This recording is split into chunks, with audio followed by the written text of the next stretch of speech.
trail in Boulevard to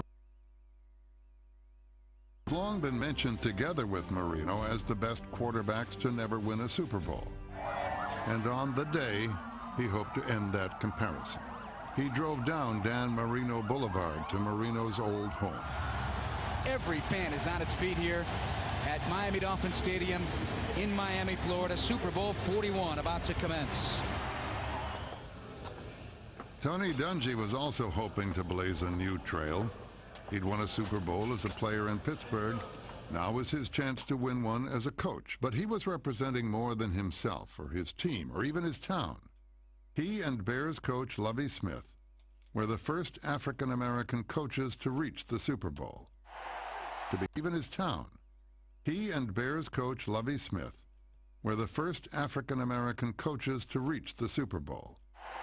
To become the first African-American coach to win a Super Bowl, Dungy would have to overcome his game-opening decision to kick to the league's best returner. I wanted to kick off to Devin Hester and send a message that we weren't afraid of him. Vinatieri on the approach, flat calls popping here in Miami. And I did stand up for the kickoff because I wanted to see those camera flash balls. I've always, seen that. I wanted to be a part of that, watch that. So I'm kind of watching that. I don't even see the ball, land in Hester's hands, and you kind of watch, all right, let's see where, 20, 30 yards, 40, 50. Oh no, 40. He's seeing he's gone. Oh! Touchdown Bears! No way! Devin Hester, you are ridiculous.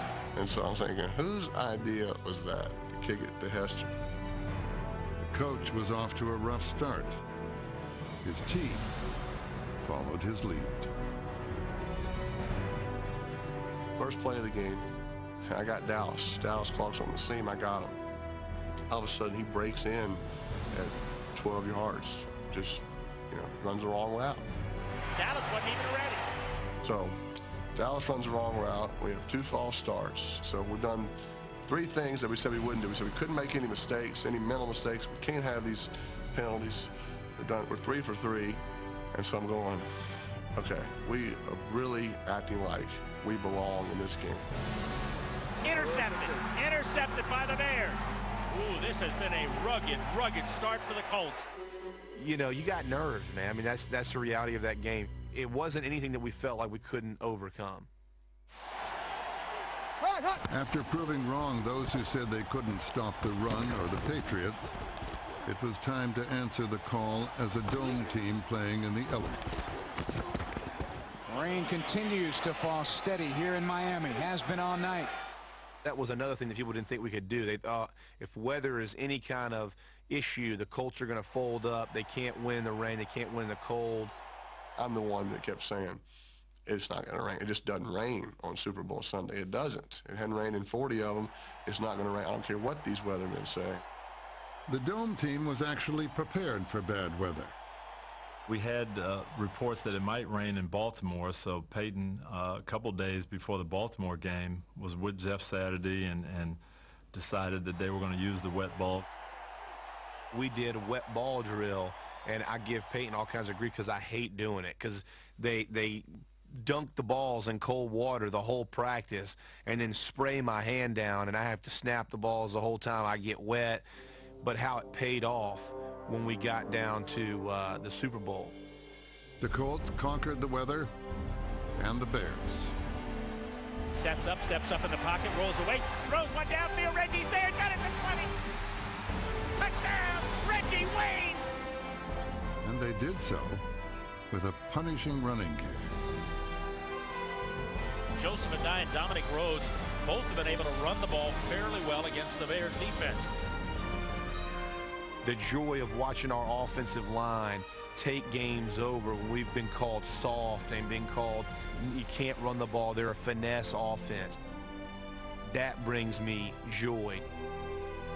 The vindicated defense finished it off. Intercepted by Kelvin Hayden down the sideline. I watched our defense shut up all the critics, and I love that.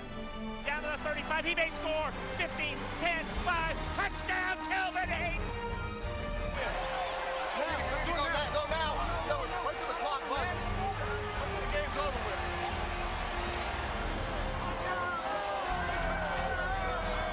the Colts had been seen as a team that could put up great regular season stats but couldn't finish in the playoffs. I was really happy for us as a group to put that behind us. The Colts are world champions for the first time.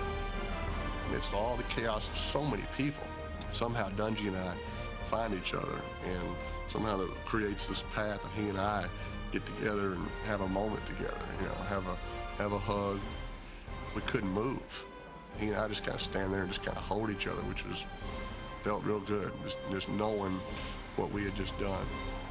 My son and my daughter are running on the field with my wife, and my son gets there, and I'm thinking he's going to congratulate me for winning the Super Bowl. He goes, "Daddy, look, they gave us a free Xbox game," and that's still all he cared about. So at the biggest moment in my career, the kid's perspective is still the one that brings you back home. You know, people say, was it joy? Was it relief? You know, I guess it was joy mostly. It was some relief in the fact that I don't have to answer those questions anymore.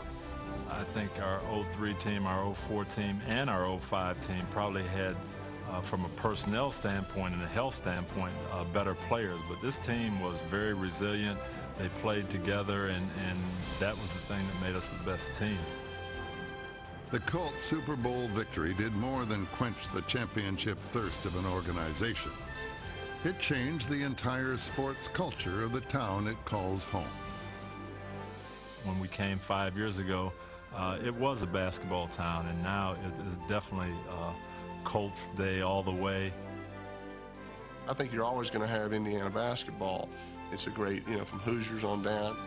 But this is a football town now. You know, I guess I'm proud to say I'm a small part of it.